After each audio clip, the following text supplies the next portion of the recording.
آخرت کے دن کا مالک اللہ تعالیٰ ہے۔ جب اللہ تعالیٰ دنیا کا مالک ہے، دنیا کی تمام چیزوں کا خالق و مالک ہے، رازق ہے، تو اللہ تعالیٰ آخرت کے بھی مالک ہیں۔ آج ہم لوگ دنیا میں رہتے ہوئے اللہ کو بھولے بیٹھے ہیں اور اپنے مال کا، اپنے جان کا مالک خود کو سمجھتے ہیں اور اپنی مرضی میں جیسے آئے ویسے جو ہے اپنی زندگی گزار رہے ہیں اور اپنے وقت کو فضول کاموں میں، بیکار کے کاموں میں ہم لوگ گزار رہے ہیں۔ دیکھیے یہ مال ختم ہو جائے گا، یہ جان ختم ہو جائے گی، اور سب سے بہتر مال، سب سے بہتر جان وہ ہے جو اللہ کے راستے میں خرچ ہو، جو اللہ کی مرضی کے مطابق خرچ کی جائے، وہ سب سے بہتر مال ہے، وہ سب سے اچھا مال ہے، وہ سب سے بہتر جان ہے، وہ سب سے افضل اور بہتر اور خیر والا مال ہوتا ہے۔ تو اس لیے جو ہے جب بندہ دنیا کے اندر رہتے ہوئے یہ سمجھتا ہے کہ میں ہی مالک ہوں اپنے مال کا، میں ہی مالک ہوں اپنی جان کا، تو اللہ فرماتے ہیں کہ دنیا میں تو تم نے اپنے مال کو اور مال کو اپنا سمجھا، اب تو بتاؤ کہ دنیا کے اندر تو تم نے نافرمانی کی ہے، اب کیا ہوگا؟ اب کون مالک ہے؟ مالک یوم الدین اللہ فرماتے ہیں کہ جو روز جزا کا مالک ہے۔ لمن الملک اليوم، اللہ فرمائیں گے للہ الواحد القہار۔ اب بتاؤ تو صحیح کس کی بادشاہت ہے؟ کون بولے گا وہاں پر؟ نافرمان کی زبانیں گنگ ہو جائیں گی، خاموش ہو جائیں گی۔ پھر اللہ تعالیٰ فرمائیں گے کہ آج ایک زبردست بادشاہ اللہ تعالیٰ کی بادشاہت ہے، حکومت ہے۔ تو اس لیے دنیا میں بھی کون ہے مالک اور رازق، خالق؟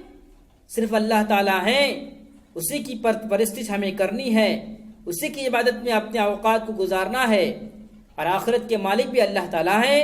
جب معلوم ہو گیا کہ آخرت کے مالک اللہ تعالیٰ ہیں، دنیا کے مالک بھی اللہ تعالیٰ ہی ہیں، اور جب یہ معلوم ہو گیا کہ آخرت کے مالک بھی اللہ تعالیٰ ہی ہیں، تو پھر ڈرنا چاہیے کہ دنیا کے اندر اگر میں غلط کام کروں گا، اللہ تعالیٰ مالک ہیں آخرت کے بھی، تو اللہ تعالیٰ مجھے بغیر پوچھے ہوئے، مجھ سے سوال کیے بغیر مجھے جنت میں داخل نہیں کریں گے۔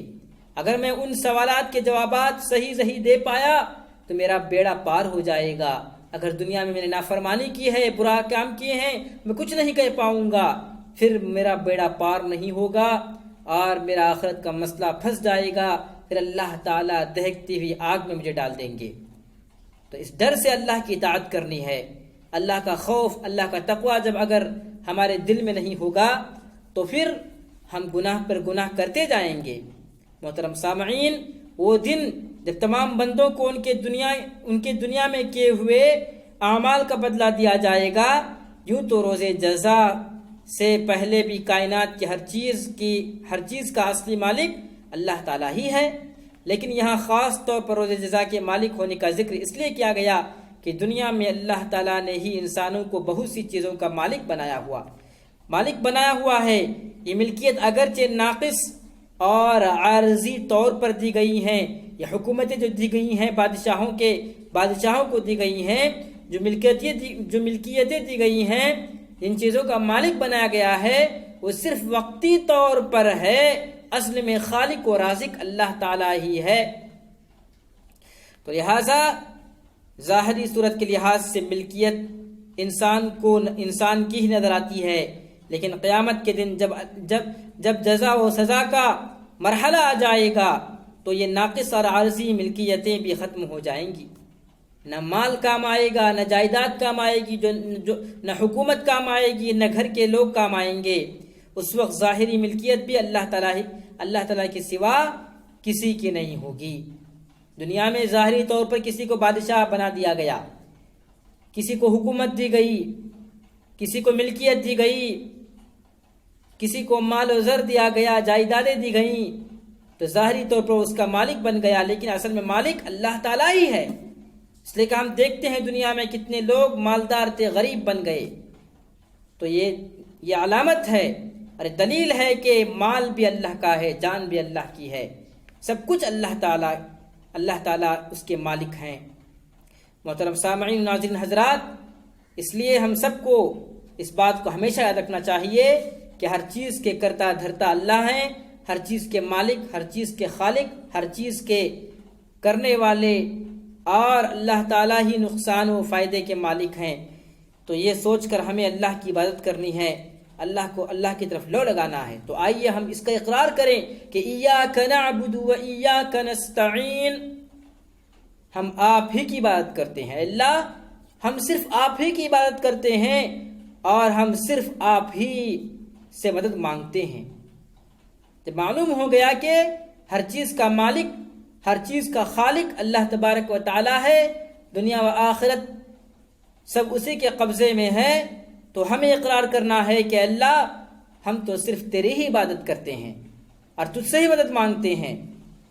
اہدنا الصراط المستقیم، ہمیں سیدھا راستہ دکھا دیجئے، ہمیں سیدھا راستہ دکھا دیجئے۔ محترم سامعین، ناظرین، حضرات، یہاں سے جو آیتیں شروع ہوئی ہیں اہدنا الصراط المستقیم سے، یہاں سے بندوں کو اللہ تعالیٰ سے دعا کرنے کا طریقہ سکھایا جا رہا ہے، اور اسی کے ساتھ یہ واضح کر دیا کہ اللہ تعالیٰ کے سوا کسی قسم کی کسی کی عبادت کرنا کسی کی عبادت کرنا لائق نہیں ہے، یعنی کوئی عبادت کے لائق ہی نہیں ہے۔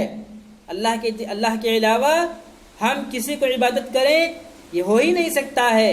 ہر طرح کی عبادت صرف اور صرف اللہ ہی کے لیے زیب ہے، چاہے وہ سجدہ کرنے کی عبادت ہو، چاہے وہ کسی کو خیرات کر رہے ہیں، یا قربانی کا جانور ذبح کر رہے ہیں، یا ہم حج و عمرہ کر رہے ہیں، یا رمضان کے روزے رکھ رہے ہیں، جو بھی خیر کا عمل کر رہے ہیں، چاہے راستے سے پتھر ہٹا رہے ہوں، تکلیف دینے والی چیز کو ہٹا رہے ہوں، کسی راستے سے کسی بوڑھی عورت کو یا بوڑھے مرد کو ہم راستہ پار کرا رہے ہوں، کسی کا بوجھ اٹھا کر ہم اپنے سر پر رکھ کر اس کے گھر تک پہنچا رہے ہوں، اس میں صرف اور صرف رضا اللہ تعالیٰ کو خوش کرنے کی ہو، اللہ تعالیٰ کو خوش کرنے کا مقصد ہو، اللہ کی رضا حاصل کرنا ہو، تو تبھی اللہ تعالیٰ اس عمل کو قبول فرماتے ہیں، اور اللہ تعالیٰ ہی واقعی میں اس کے لائق ہیں کہ اس کی عبادت کی جائے۔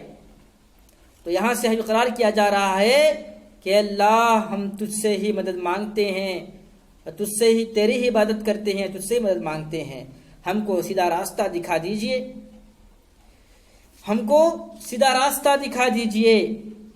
صراط الذین انعمت علیہم غیر المغضوب علیہم ولا الضالین، ان لوگوں کا راستہ دکھا دیجئے جن پر آپ نے انعام فرمایا۔ راستہ کن کا دکھانا ہے؟ جن پر آپ نے انعام فرمایا، جن پر آپ نے نعمتوں کی بارش نازل فرمائی۔ غیر المغضوب علیہم ولا الضالین، ان لوگوں کا راستہ ہمیں مت دکھائیے، ان لوگوں کے راستے پہ ہمیں مت چلائیے جن پر آپ کا غضب نازل ہوا اور جو گمراہ ہو گئے۔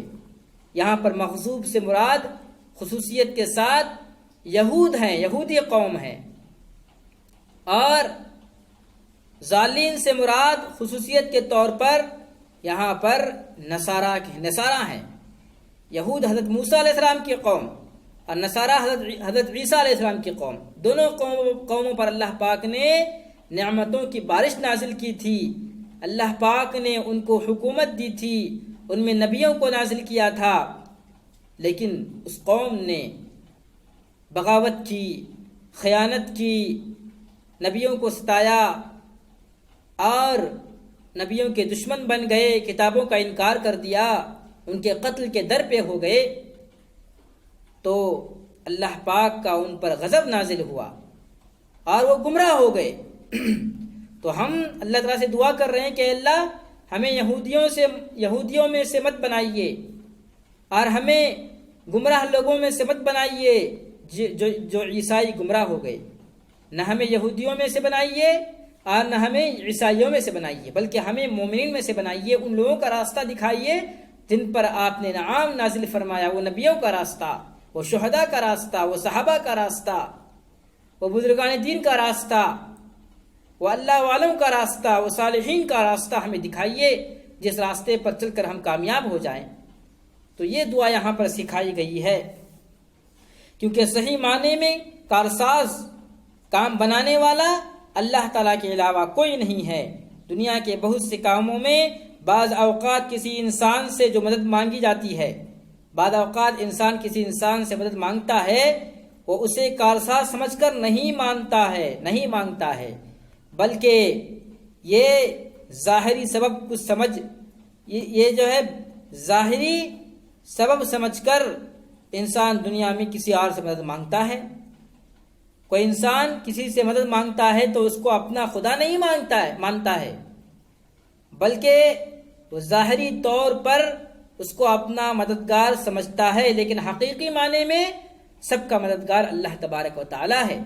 اگر دنیا میں بھی کوئی انسان حقیقی طور پر کسی کو اپنا مددگار مانتا ہے تو وہ شرک کرتا ہے، وہ مشرک ہے، اور اللہ تعالیٰ اپنی الوہیت میں، ربوبیت میں کسی کو شریک ٹھہرانا پسند نہیں فرماتے ہیں۔